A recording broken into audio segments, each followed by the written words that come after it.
What up though, it's Meerkat, and I would like to issue an apology to everybody who subscribed to my channel because of the Persona Fan Plays series.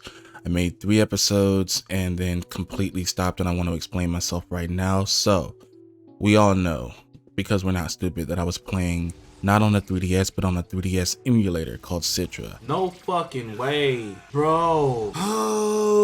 Now, my PC is mid-range, it doesn't have the highest of specs. And one day after the publication of my 3rd video in that series, my computer decided it didn't want to run SMT4 at all anymore, much less when I was recording a video for YouTube.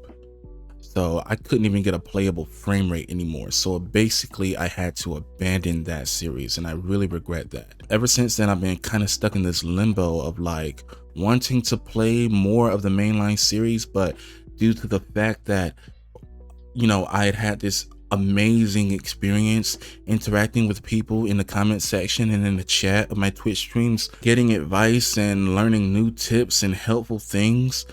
I didn't want to abandon this series. I wanted to experience more of this mainline series, but I also wanted to experience it with the people that I was experiencing it with before. So this entire time, even though I've been interested in playing more of the mainline franchise, I have been hesitant to play more than about an hour of each game, just to get an idea of what might serve as a decent replacement for SMT4 as part of this Persona Fan Plays series. And I narrowed it down to 4 choices that I am going to leave it up to you to pick.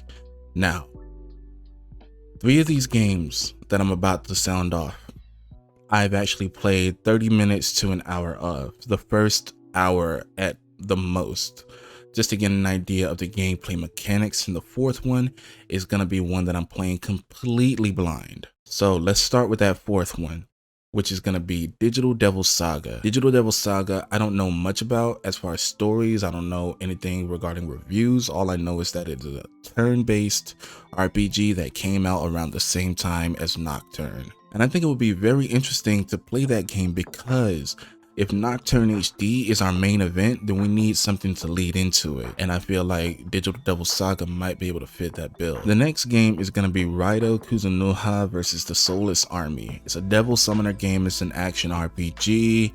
It has tactical elements on top of it. It seems pretty interesting from the little bit that I've played. It's set in this early 20th century Japan.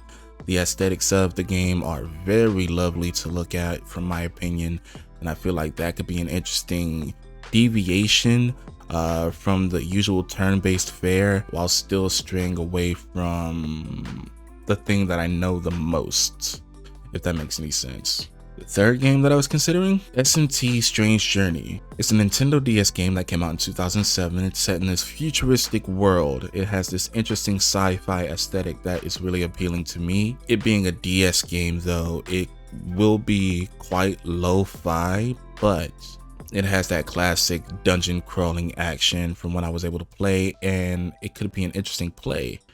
So that's the 3rd one that I was considering. The 4th one that I was considering is a little bit out of the box of the other 3 choices, and this is going to be Persona 1.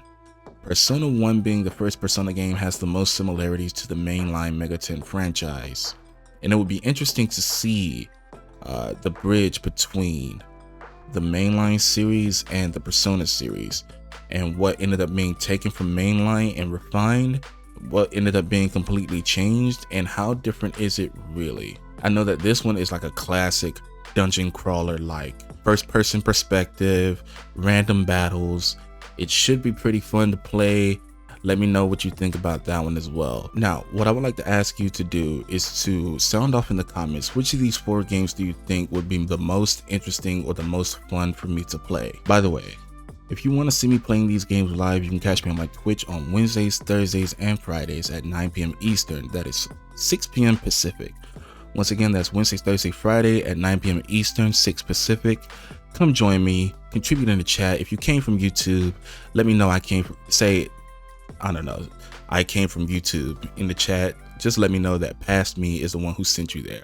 And once we decide which game to play, that'll be the game that I play on my Twitch channel. In the meantime, I do play other things on there as well, mostly fighting games, but also I've been playing a lot of Persona 5 Strikers, and I may or may not be playing that on stream very soon, so come check your boy out. With that all being said, thank you very much for your contributions, sir. Your services are greatly appreciated. What's up? It's me from the future, but also the past, but also the present since you're watching this video right now. Now, obviously, I'm not gonna leave my YouTube peeps out of this. All I've been talking about so far is Twitch, but I am gonna be posting this series onto YouTube as well. However, one thing I can't decide on is whether I should post the full VODs on my YouTube channel, basically doing a full playthrough in parts of whatever game we decide to play, or if I should do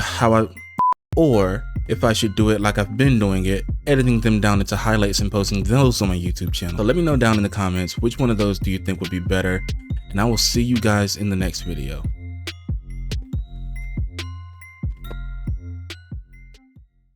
Hey Google, how long to beat Shin Megami Tensei Nocturne?